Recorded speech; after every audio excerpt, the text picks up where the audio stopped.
Amigos da TV Serra, é hora da entrevista do dia, o nosso espaço do telejornalismo local aqui pela nossa TV Serra Farroupilha, canais 26 e 526 da NET. O que é daqui, você vê aqui. Além do canal 26 e também do 526 em HD, você nos acompanha ainda pelo Facebook TV Serra Farroupilha e também pelo nosso canal no YouTube, onde você encontra, por meio de uma playlist, toda a nossa programação, todos os nossos conteúdos gerados. E esse programa na íntegra também no nosso canal no Facebook. Eu quero pedir licença aos senhores, como fazemos em todos os programas, com a presença de convidados nos estúdios, para remover a máscara, a fim de que a gente possa ter uma comunicação melhor. E o nosso convidado hoje é o prefeito municipal de Farroupilha, o prefeito Clayton Gonçalves. Nós estamos a uma distância também e queremos levar até você a informação. Enfim, hoje recebendo a visita do prefeito para falar sobre as ações de combate, de enfrentamento à Covid aqui em Farroupilha, o novo coronavírus. Tem crescido muito o número de casos no município, a estruturação da área da saúde, algumas das questões que vão nortear a nossa conversa a partir de agora. Prefeito, bem-vindo, tudo bem? Tudo bem, Adamati, amigos da TV Serra. Uma alegria, uma satisfação estar com cada um dos senhores nas suas casas nesse momento. E estamos aqui no meio de uma pandemia, né, preocupados, mas trabalhando muito, né, para que se possa ter resultados melhores, né, no que diz respeito aos efeitos, né, que a pandemia tem causado, não aqui em Farroupilha, mas no Brasil, no Rio Grande do Sul, no mundo inteiro, né? E, enfim, estamos aí nessa guerra estabelecida a um vírus, né? A um ser microscópico, a um vírus, né? Ao Covid-19, e que tem transmissão aí, alta transmissão, mas que está invadindo sem licença a vida das pessoas. Prefeito, eu quero aproveitar já o início da conversa para lhe questionar. Eu fiz esta mesma indagação ao diretor técnico da UPA Coronavírus, o Dr. Tiago Brunet, e perguntei ao Dr. Tiago, diante dos últimos dias a gente tem tido um grande número de novos casos de Covid-19, boa parte por meio dos testes rápidos. Farroupilha é um dos poucos municípios aqui da região que está testando mais maciçamente a população, mas tem aumentado bastante. Nem vou divulgar o número, porque daqui a pouco ele já está desatualizado. Prefeito, a luz que era amarela já se tornou vermelha? Não, nós continuamos dentro do conceito do estado do Rio Grande do Sul, uma região de bandeira amarela, de cuidados, né, iminentes, né? Essa bandeira amarela é há perigo na esquina, e não chegamos ainda à bandeira vermelha, né? Tampouco a bandeira preta, que são bandeiras que estão adiante, mas temos que redobrar os cuidados a partir desse momento, como já vimos fazendo, né, desde o início, né, da instalação desse estado de mudança da normalidade. E nessa condição estamos aí com bandeira laranja, em Farroupilha com o aumento do número de casos, também pedindo à população que mantenha o isolamento humanitário, que mantenha o distanciamento, né, humanitário, para que nós tenhamos, né, dentro dessa distribuição comunitária do vírus, uma diminuição efetiva da transmissão, né? Não há ainda uma vacina, não há ainda um remédio efetivo, único, há um arsenal de medicamentos que podem ser utilizados para pacientes hospitalizados, até em casa, e aqueles pacientes que estão em cuidados de UTI, mas nada definitivo que você diga assim, você toma esse remédio e resolve o problema. Ainda é uma série de cuidados, né, e de medicamentos que são de cuidados que nós temos como arsenal possível. E a vacina ainda está sendo pesquisada, já há alguns anúncios de proximidade com alguns primeiros resultados, já há voluntários fazendo testagem de vacinas, mas ainda sem o resultado definitivo. Então, estamos nesse momento, né, com a luz laranja ligada e com os dois pés firmes para que a gente não escorregue nessa pandemia. O senhor acredita que esses números vão continuar aumentando nessa proporção nos próximos dias? É uma tendência de comportamento, prefeito? A tendência é até nós aumentarmos um pouco mais, né? Nós temos aí, levando em conta alguns dados do Brasil, nós teríamos, né, prioritariamente na cidade de Farroupilha, vamos lá, colocando num cálculo de 70 mil habitantes, a possibilidade de termos, por exemplo, cerca de 700 doentes, né, nessa condição, e termos aí cerca de 7 mortes, né? Nós estamos com 2 mortes nesse momento, né, a última acontecida na noite, né, da terça para quarta-feira, e enfim, são números que estão mudando, né, são números que estão preocupando, e nós torcemos, né, que, enfim, todo o trabalho que a equipe de saúde tem feito, a equipe médica, a equipe de enfermagem, a equipe, né, de estratégia da Secretaria de Saúde, mas da Secretaria de Planejamento do município, né, dos trabalhadores que se juntaram a essa equipe, doutor André, que é um cientista que estuda, né, biologia molecular, enfim, todos nós, né, que é a nossa procuradoria através das leis, que todos nós alcancemos através das forças de segurança e da comunicação, né, bem feita, e aqui aplaudir a TV Serra nesse conceito, que nós possamos orientar a população a mudar o seu comportamento, pelo menos nesse momento, nesse período, que é um período de risco. Então, se nós temos estes números, né, levando em conta os números mundiais, os números do Brasil, a nossa luta é para que não cheguemos a esses números. E, por outro lado, se nós tivermos muitos descuidos, nós podemos ultrapassar esses números. Então, ultrapassar os 700 doentes seria muito danoso, ultrapassar as 7 mortes seria muito danoso. Agora, se nós não chegarmos a 700 doentes, se nós não chegarmos, né, a 7 óbitos, então nós, população de Farroupilha, teremos vencido essa batalha, que é uma batalha difícil, mas que é uma batalha que pode alcançar alguns louros se nós mudarmos efetivamente o nosso comportamento, todos nós, cidadãos, mudarmos o nosso comportamento. O senhor fala já 2 ou 3 vezes, prefeito, na palavra mudança de comportamento. A nossa mudança de comportamento é a principal arma contra o Covid-19 no momento? É a arma mais efetiva, né?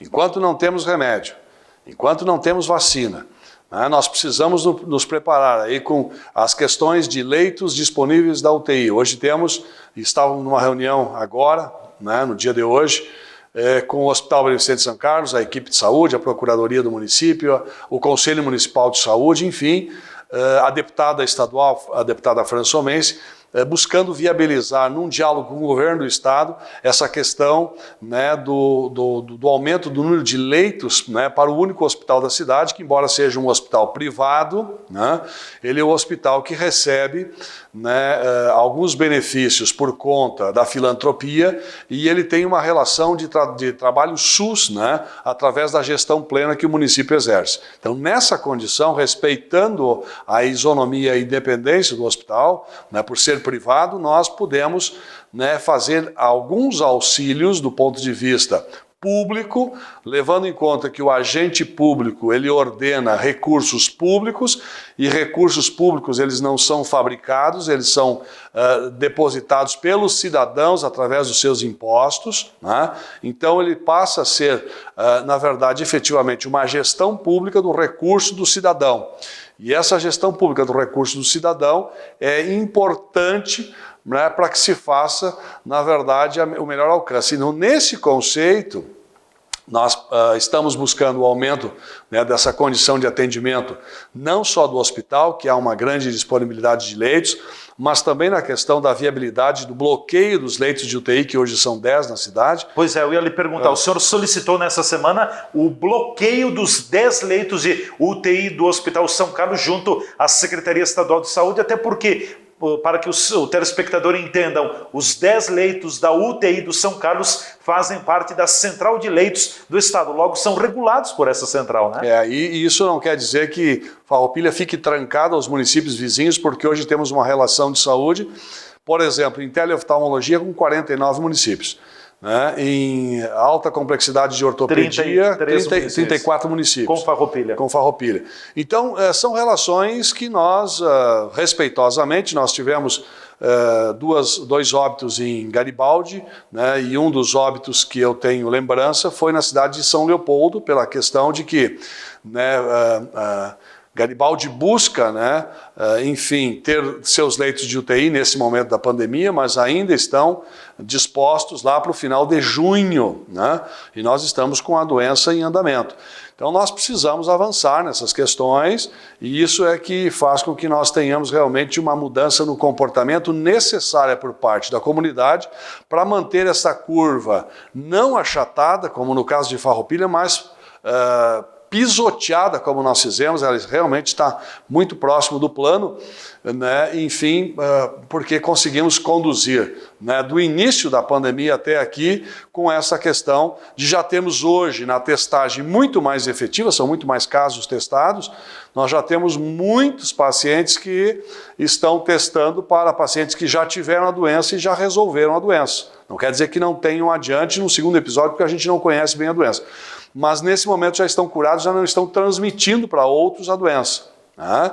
De igual forma, eles continuam precisando usar máscaras porque nós não sabemos se eles podem adquirir de novo. Né? De qualquer forma, já tem anticorpos. Então, se adquirirem de novo, já vão adquirir de uma forma mais branda. É o que nós estamos pregando para aquelas pessoas do grupo de risco, que todos nós teremos a doença, mas que os do grupo de risco tenham a doença numa fase mais adiantada, quando já se tenha uma imunidade comunitária e já se possa, com isso, ter uma garantia, né, de menos risco e de menos danos à vida, como as pessoas que já tiveram a doença vão ter num segundo contato, se isso acontecer. Voltando à questão do Hospital São Carlos, o seu pedido foi aceito junto à Secretaria de Saúde do Estado? É um pedido que passa não só pelo o pedido, mas ele vem acompanhado de uma pactuação financeira por parte do Estado, e essa questão ela precisa ser definida nas próximas horas. Amanhã temos então uma reunião, uma teleconferência com o governador do Estado, com o senhor governador Eduardo Leite, com a secretária Arita, né, com a deputada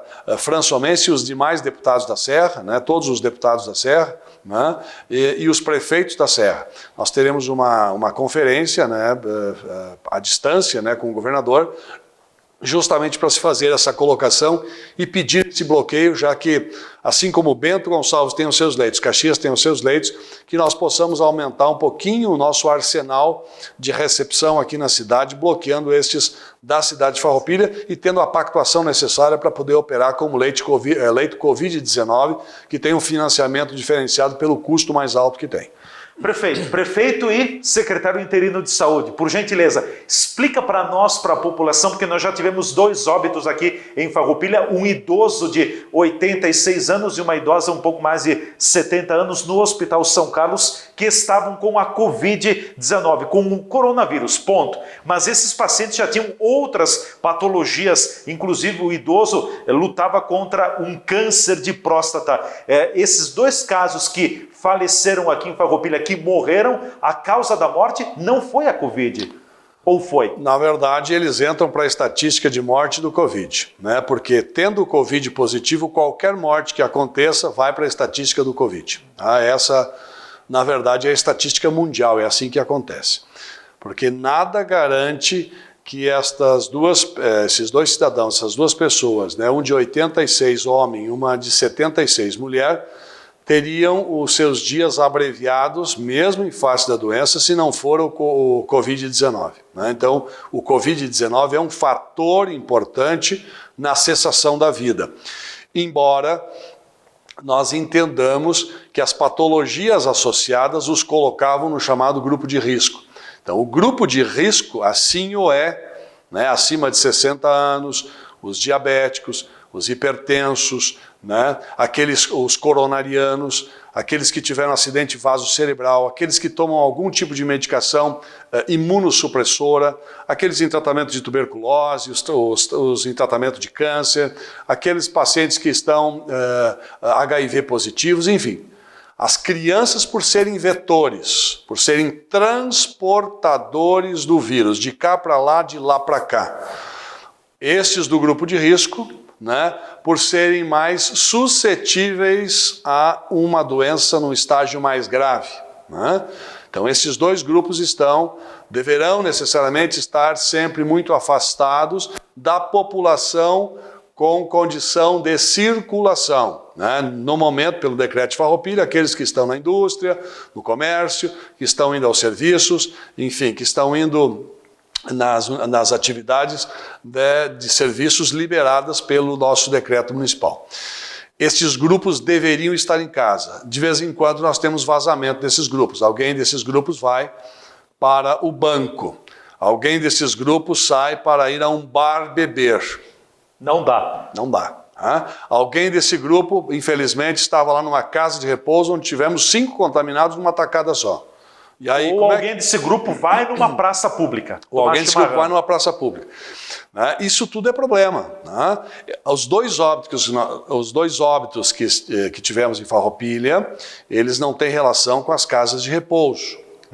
Os 2 óbitos têm relação comunitária. Os 2 óbitos que nós tivemos, de alguma forma, têm relação com trabalhadores de frigorífico. É um outro problema. Mas aqueles que se contaminaram na casa, em número de 5, tiveram na mesma casa 6 trabalhadores da casa, e um destes 6 trabalhadores da casa teve contato direto com o frigorífico. Então, no dia de hoje, nós tratamos desse assunto e deveremos ter uma interposição da administração pública de Farroupilha com relação à operação dos frigoríficos nesse momento. E eu vou aqui entender que este cerceamento de atividade é em nome da vida, não é para que nós tenhamos cerceamento do direito econômico, produtivo, da capacidade instalada, enfim, não é isso. Nós estamos buscando um cerceamento das atividades em nome da proteção da vida, para que se não possa mais, nesse momento, ficar alcançando este assunto comunitariamente. E eu explico. Lá nós temos alguns elementos que são fundamentais para o desenvolvimento do vírus. Nós temos carne. No frigorífico tem carne. A carne, ela é resultado do abate de um ser vivo. O ser vivo é feito de carne e osso, alguns, a maioria. Estes que são feitos de carne e osso, dos racionais somos nós humanos, e os irracionais, dentre eles, o suíno, o galináceo, o frango e o boi, a res, que tem carne. A carne, de um modo geral, se a gente lembrar o início da doença lá em Wuhan, ela começa no intestino do morcego, que a cobra come, que o homem come a cobra. Então tem um ciclo de sangue e de carne. Esse ciclo de sangue e de carne está relacionado à peste, à doença, a essa doença, ao coronavírus. E nessa condição do coronavírus, nós temos no frigorífico um dos melhores cuidados de isolamento. Quem trabalha no frigorífico tem a roupa especial, tem o avental sobre a roupa, tem o uso da luva, tem o uso do óculos, tem o uso do gorro, tem o uso da máscara, tem o uso da bota. É parecido com um bloco cirúrgico. Mas tem uma razão. Diferente do bloco cirúrgico, onde os médicos recebem um tratamento educativo muito intenso, porque, vamos lá, boa parte do resultado de uma cirurgia está em o cirurgião não contaminar o seu paciente.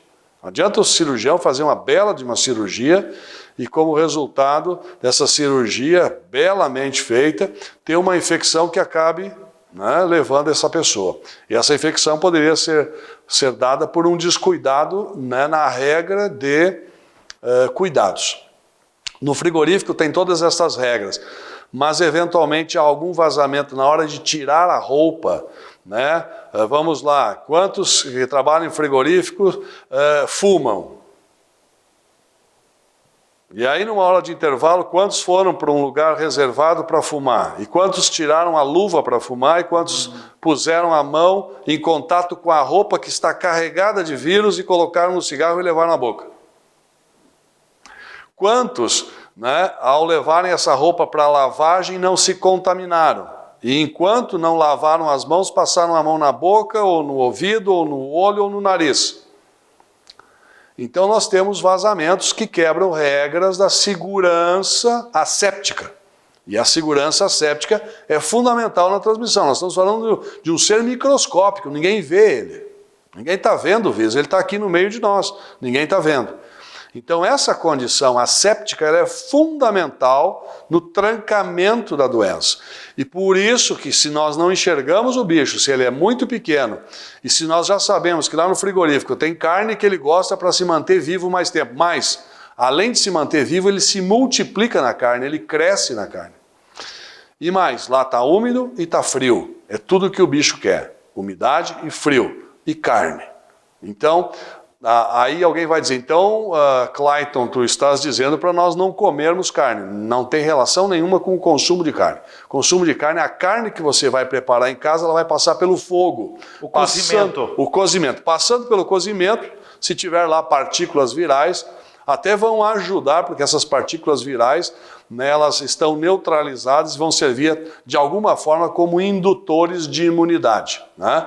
Agora, até o cozimento ela é perigosa. Então, assim, ó, vai preparar uma carne, você comprou uma carne, ela não era congelada, você comprou a carne, você tem que dar uma passada em água nessa carne, né, botar ela lá, preparar na churrasqueira, na grelha, ou lá na panela, na caçarola, enfim, o bife, a carne, né, picada, a carne moída para preparar um pastel, a carne de panela, tudo isso. Botou na panela, mexeu, lava a tua mão com água e sabão e limpa bem a colher que você vai mexer aquela carne, e aí você está em ambiente de cozinha fervendo, você vai eliminar. Depois o fogo se encarrega. O fogo é esterilizador, o fogo é esterilizador, o sol é esterilizador, a ventilação ajuda a fazer a dispersão das partículas virais, enfim, o cloro, né, para limpar os pés é dispersor, o sabão, o álcool gel, tudo isso é importante. O uso da máscara é fundamental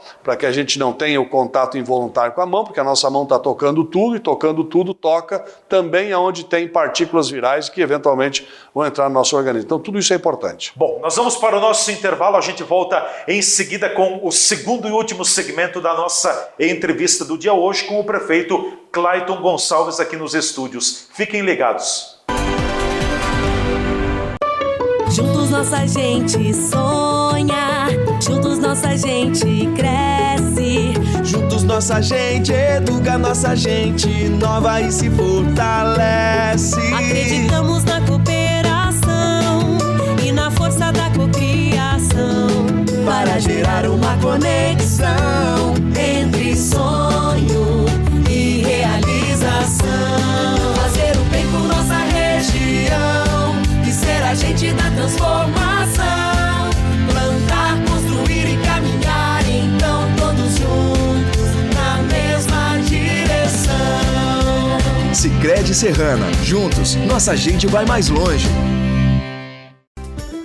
A nossa corrente do bem continua. Você sabia que a máscara ajuda a conter o vírus?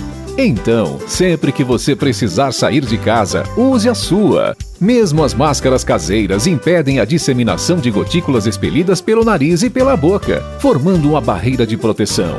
E assim, se todo mundo usar, estaremos cuidando um do outro. Mas lembre-se, a máscara não substitui os cuidados de higiene das mãos e do distanciamento, que ainda precisa ser mantido. Use a sua máscara e entre nessa moda do bem. Uma campanha do Cindy Lojas Farroupilha.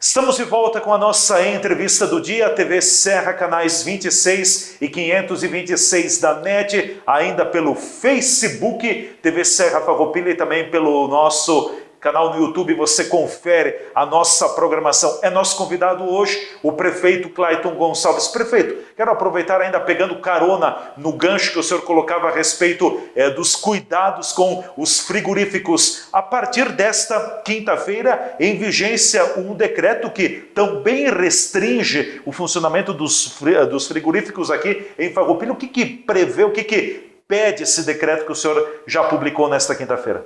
Na verdade, no dia de hoje nós publicamos esse decreto em face do número de casos, né, de coronavírus positivos dentro dos frigoríficos, né, e como porta de entrada muito forte do coronavírus comunitário, né, tem sido assim pelo nosso rastreamento, né, enfim, pelas nossas pesquisas, e então nós estamos fazendo trancamento das atividades dos frigoríficos por 7 dias, dos frigoríficos do município de Farroupilha, né, e 72 horas para os frigoríficos após o abate, né, enfim, desse último abate, então possam fazer o desossamento, né, a desossa, principalmente das carcaças bovinas, que são maiores, e suínas, e que possam fazer a destinação desta carne ou para congelamento ou colocação no mercado, né, 72 horas, e após isso, após o dia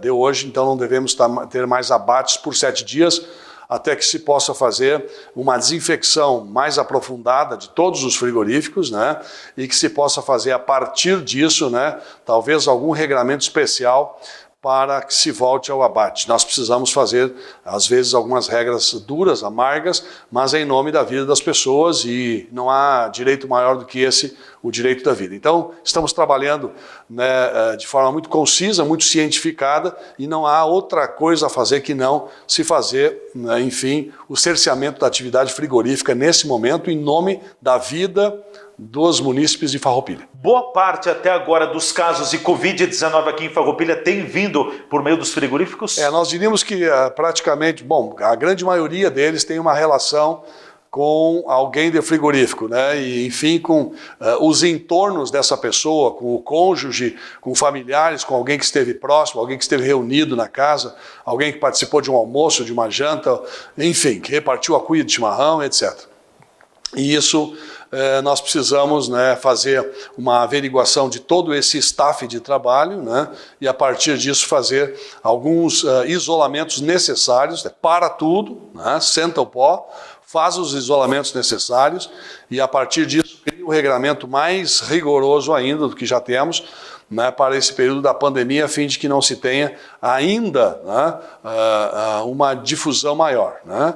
Enfim, nós talvez até tenhamos a proposição de sugerirmos, né, aos frigoríficos que façam um confinamento dos seus funcionários, né, um distanciamento das suas famílias, pelo menos pelo período mais agudo do Covid-19, para que não se tenha ainda a difusão maior, né, desses casos a partir do retorno ao frigorífico daqueles que testarem, que ainda não passaram a doença, aqueles que testarem negativos sem imunidade, né? Esse para tudo que afeta no momento os frigoríficos poderá afetar outros segmentos, outras cadeias produtivas? Nós estamos olhando todos os dias atentamente, olhando os gráficos, nada é definitivo, e nada é para sempre, e nada é impossível, tudo pode acontecer. Na verdade, é muito artesanal isso, e nós estamos olhando o assunto dia a dia, enfim, a cada momento, a cada segundo, para que se possa ter um alcance, né, efetivo do controle sobre a doença. Prefeito, chegando o pior, se vier o pior, se aumentar muito o número de casos, o senhor não descarta a possibilidade de estabelecer aqui em Farroupilha também o chamado lockdown, como tem ocorrido, por exemplo, no Maranhão e outros estados brasileiros? Como eu te disse, tudo é possível desde que nós alcancemos um status de dificuldade extrema, né, no assunto Covid-19. Então, nada é impossível e nem tudo está liberado para sempre. Nós temos que ter o meio termo. Vamos avaliando todos os dias. Prefeito, o senhor tem sido um dos defensores da testagem da população. Foram comprados testes rápidos? Quantos foram comprados? A testagem está ocorrendo? Fale um pouco sobre esse assunto. Nós estamos aí com 8 mil testes, né, adquiridos. Todos aqui já em Farroupilha? Não, estamos recebendo aos pingos, né, esses testes, porque é um mercado bastante prostituído nesse momento. Nós temos que avaliar sempre de forma muito séria a qualidade do equipamento de teste. Há testes que estão dando uma preditividade de 25%. Né? E nem por isso são 25% do custo do teste que está no mercado. Logo, também 25% não nos diz muita coisa, né? Nós testamos aí 25% e nós temos negativos, e desses negativos, dos 75%, nós temos lá, sei lá quantos positivos, não dá. O que nós estamos usando aqui tem uma preditividade entre 90% e 95%, é uma preditividade alta, né, de boa qualidade. A maior parte deles, vamos dizer assim, 90% deles tem origem na China, são chineses, né, que estão preparados para vender para o mundo, né, e que nessa condição, né, tem dentro da própria China, lá na China se produz de uma agulha uma turbina de avião, né, um automóvel, enfim, tudo se produz na China. E tem qualidades muito diversas, né? Tem carros que têm alta qualidade, né? Um Sanyong, né, que tem uma relação coreana, mas que tem uma alta produção dentro da China, é um carro que tem uma qualidade Mercedes-Benz. Né? Se você pegar um outro carro aí, que eu não vou dizer o nome, você tem uma qualidade duvidosa. Né? E tudo é produzido na China. Órteses e próteses. As órteses e próteses do mundo inteiro hoje, 90% delas são produzidas na China. O que muda é a marca da órtese e da prótese, enfim, o horário no mesmo galpão na China em que é produzido. Então, o resto é tudo igual. O resto é tudo igual, o mesmo aço, a maior parte aço do Vale do Ruhr, da Alemanha, um bom aço, mas que tem ou antimônio, enfim, o que for que tiver compondo esse equipamento de boa qualidade, mas também temos aí testes, né, que têm esta qualidade muito diferencial. Adquirimos estes, estamos recebendo pingados, recebemos nesta semana, no início dessa semana, 500 testes do governo do estado, né? Esses 500 testes do governo do estado estão compondo hoje uma reserva que temos em torno de 600 testes em casa, enfim, e estamos aguardando para o final dessa semana a chegada de mais 2 mil desses 8 mil para que nós possamos dar andamento, né, ao assunto com uma larga e tranquila margem de se ter a busca, né, na comunidade daqueles pacientes que foram identificados como pacientes que sofreram contato com alguém que positivou. Né? Como é que a gente está fazendo isso? Está fazendo isso através de algumas ferramentas importantes. Né? Estas ferramentas importantes, elas passam desde o celular, pelo WhatsApp, até por uma plataforma de georreferenciamento, onde nós colocamos os dados dentro dessa plataforma, que é nossa, que nós adquirimos ainda em 2016, né, para fazer o georreferenciamento da cidade. E isso nos permite dizer quantos pacientes nós temos e em que lugar da cidade, colocar isso no mapa, colocar uma esfera vermelha no mapa e por essa esfera vermelha no mapa nós fazemos o aumento da área ou a diminuição da área pelo número de pacientes, né, enfim, pelo número do tamanho da esfera. E isso também nos permite dizer que a vizinhança fica de olho, né, para dizer, pô, aqui no bairro nós estamos com bastante caso, aqui não estamos. Isso abre o alerta e ajuda as pessoas ao ligarem para a UPA, enfim, lá para o nosso equipamento de atendimento do coronavírus, terem também informações mais precisas sobre seus sintomas, sejam eles a dor de cabeça, a febre, dor de garganta, a dor pelo corpo, a artralgia, a mialgia, né, algum pequeno sangramento, um aumento da enurese, um aumento da diurese, enfim, são sintomas que eventualmente podem estar relacionados a várias infecções, né, principalmente da árvore respiratória, mas que nesse caso são importantes para a gente evitar uma síndrome da angústia respiratória aguda, o que poderia levar esse paciente à necessidade de um ventilador mecânico com um risco de vida maior, né, ou para um cuidado intermediário com um catéter nasal de O2 que pudesse permitir um tratamento suportivo com medicamentos mais o auxílio ventilatório. Isso tudo está nesse contexto de diagnóstico. Temos duas ferramentas, Leandro, que são importantes a gente colocar, que estão incorporadas à nossa pesquisa. Uma delas é a pesquisa do hemograma, nós liberamos uma quantidade bastante grande de hemogramas. O hemograma, ele faz com que pelo consumo, né, da defesa do corpo em relação à presença do coronavírus, nós temos uma mudança do comportamento de alguns elementos do sangue, como plaquetas, como reticulócitos, nós temos uma variação bastante grande, e essa variação nos permite dizer com um acerto maior do que 90% que aquele indivíduo está tendo uma infecção por coronavírus. É diferente de influenza A, influenza B, diferente de H1N1, ele é único do coronavírus, já tem um padrão o coronavírus no hemograma. Nós estamos usando essa ferramenta aqui em Farroupilha, talvez é a única cidade do mundo que está usando isso como forma diagnóstica. E mais, estamos usando também, né, de praxe a tomografia, né, do tórax, com intenção de olhar o pulmão. Né? Aquela imagem de vidro embaçado que se vê no raio-x, ela é muito mais precisa na tomografia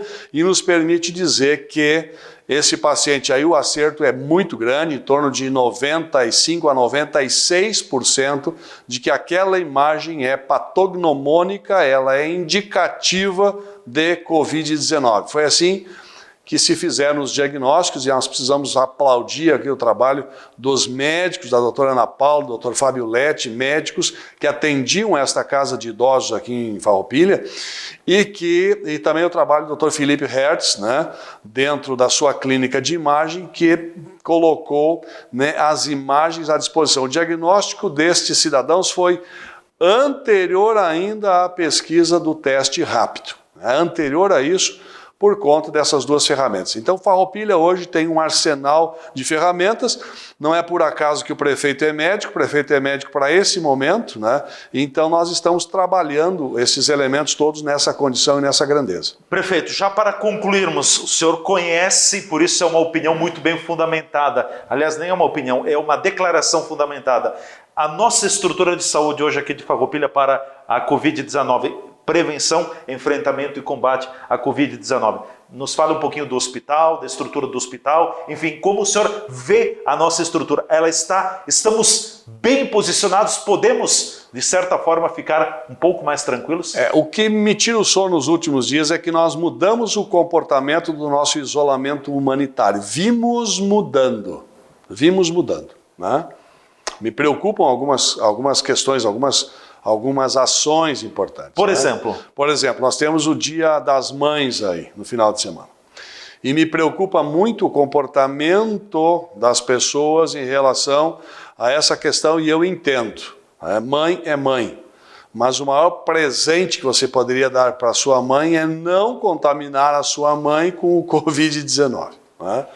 Então, por todos esses entendimentos, estamos vivendo um estado de exceção, essa mudança de comportamento, eu tenho visto mais gente na rua, eu tenho visto algumas pessoas se descuidando no uso da máscara, eu tenho visto algumas pessoas fazendo grupos em postos de combustível, eu tenho visto pessoas indo para alguns lugares de área verde, de praças, fazendo aglomerado, eu tenho visto alguns senhores jogando bocha ou carta em bares. Então essa mudança de comportamento tem me tirado o sono. Se nós estivéssemos mantendo a curva achatada, como nós vimos fazendo até os últimos dias, nós estaríamos tranquilamente prontos para enfrentar toda a instalação da doença, porque nenhum de nós vai escapar do vírus. Nenhum, todos nós teremos. O que é importante é que nós tenhamos uma certa distribuição comunitária de imunidade. E essa distribuição comunitária de imunidade, ela precisa necessariamente ser feita por organismos mais fortalecidos, tá? Que não incluem aqueles grupos de risco e que não incluem as crianças. Veja bem, o número de doentes de Covid-19 em Farroupilha, o maior grupo de doentes nesse momento está na faixa de 30 a 39 anos. Ou de 40 a 49 anos, é a minha faixa. Mas está de 30 a 39 anos é o maior grupo. É um público jovem, adulto jovem, né? Então, assim, esse grupo vai ter menos impacto de UTI, é verdade. Mas esse é um grupo que vai transmitir muito, porque esse grupo está relacionado, nessa idade, a pessoas acima de 60 anos. Tá? Então isso preocupa o médico, preocupa esse prefeito que é médico, preocupa muito, porque esta relação é ruim, a relação de câmbio é ruim. E se nós estivéssemos com a curva, a tua pergunta, se nós estivéssemos com a curva achatada, nós teríamos segurança nos leitos de UTI que temos, no aparato do hospital da cidade, né, no Hospital São Carlos, teríamos essa condição de receber os pacientes, né, de cuidados intermediários de forma muito tranquila, né? Nós temos a condição, todo o arsenal de pesquisa, estamos testando mais do que outras cidades percentualmente, né? Muito mais do que qualquer cidade, e isso vai nos dar números diferentes, mas isso também vai nos garantir adiante mais segurança e antecipação de estratégias. Antecipação. Então, eu não vou pestanejar em antecipar estratégias se elas forem necessárias, se nós tivermos a menor possibilidade de fuga do controle de curva. Não vou pestanejar. Então, é isso que eu quero deixar como mensagem. Nós precisamos manter a ordem, a regra. Nós estamos vivendo uma pandemia. Não há a menor possibilidade de nós esquecermos ou de ela ir embora, ela vai passar. O frio vai acentuar. O senhor acredita que o pior já passou ou está por vir? O pior está por vir. O pior está à frente. À frente. Está à frente. Não chegamos no pior ainda. Não chegamos no pior. Né? Não, o pior está à frente, sim, bem à frente. Tá? Está mudando isso, eu mesmo falava lá há 2 meses que nós teríamos... Maio, abril, que nós teríamos na metade de abril em diante o problema, depois eu me alonguei até a metade de maio, mas o frio demorou um pouquinho, acho que nós vamos até junho, metade de junho, enfim, nós estamos alongando sim, mas também não estamos fazendo o preparo como comunidade adequado e do tamanho que nós precisamos para chegarmos lá tranquilos. A questão das escolas, prefeito, até o final de maio não tem atividades nas escolas. É bem provável, veja bem, não estou afirmando, é bem provável que junho vá no mesmo caminho? Vamos lá, a China perdeu, nós já passamos a China em número de mortes, né? Na China, que tem 1 bilhão de pessoas, nós temos 200 milhões de pessoas, nós temos 1/5 da população da China. Nós já proporcionalmente já passamos a China, não, proporcionalmente não, em números absolutos, né? Já estamos com 7 mil mortes, a China teve... Quase 8 mil mortos já. Quase 8 mil mortes. Então assim, passamos proporcionalmente, mas logo aí adiante vamos em números absolutos passar a China. Tá? Vamos passar a China brincando, tá? Porque a China tem perdido menos gente, nós tivemos aí, só essa semana, num dia 600 mortes, aqui no Brasil. Sim. Vamos lá. Se nós continuarmos nesse ritmo, a China, em Wuhan, as crianças pararam de ir à escola e voltaram nesta semana. 4 meses depois. 4 meses. Nós estamos há menos de 2 meses parados, né? Então, se nós olharmos o modelo da China, onde morreu muito menos gente do que no Brasil, vai morrer, nem pensar antes da metade de julho. Nós estamos com um problema sério. Não é uma afirmação ainda, é só uma... Daqui a pouco pode mudar tudo isso, né? Mas eu prefiro que as crianças, vamos lá, que elas tenham esse período de aula a menos na sua vida e que elas ganhem muito mais para o seu futuro. Qual é o aprendizado que cada criança vai ter no final dessa pandemia? Bom, depende muito de nós, né, de cada pai. Mas a possibilidade de nós aprendermos uma lição para a vida é muito maior do que um ano de escola. É muito maior. Prefeito, obrigado pela presença mais uma vez aqui nos estúdios. Até uma próxima oportunidade. Um abraço a todos. Vamos manter firme, né? E lembre-se, né? Nós não podemos andar sem máscara. Todos de máscara, porque esta realmente é a saída para o nosso problema. Com certeza. Obrigado, prefeito Clayton Gonçalves. A gente volta a fazer o uso da máscara. Estamos encerrando a entrevista do dia de hoje. Muito agradecido a todos vocês que nos acompanharam em mais uma edição. O ruim para nós que usamos óculos é que acaba embaçando tudo. Mas tudo bem, faz parte, proteção à vida, proteção a mim, proteção a quem está ao meu lado também. Tudo isso a máscara oferece. Aliás, Farroupilha foi um dos primeiros municípios, isso tem que ser dito, foi um dos primeiros municípios municípios a instituir obrigatoriamente, decretar o uso de máscara. Eu já tinha encerrado o programa, mas, prefeito, essa ação foi uma ação visionária sua. Hoje, todos os municípios já estão decretando máscara. E não é invenção do prefeito médico. Na verdade, eu fiquei olhando na televisão o que a China estava fazendo, porque lá estava morrendo muita gente, e aí comecei a olhar todo mundo usando máscara. É aquilo, né? E aí você olha a República Tcheca. República Tcheca tem uma história diferente. Por quê? Porque instalaram a máscara bem precocemente. Nós temos aí alguns países que foi um desastre, né? Outros países que, pelo uso da máscara, acabaram, na verdade, mudando a história. Ok, agora sim encerramos o programa. Um forte abraço, até a nossa próxima edição da Entrevista do Dia aqui na TV Serra.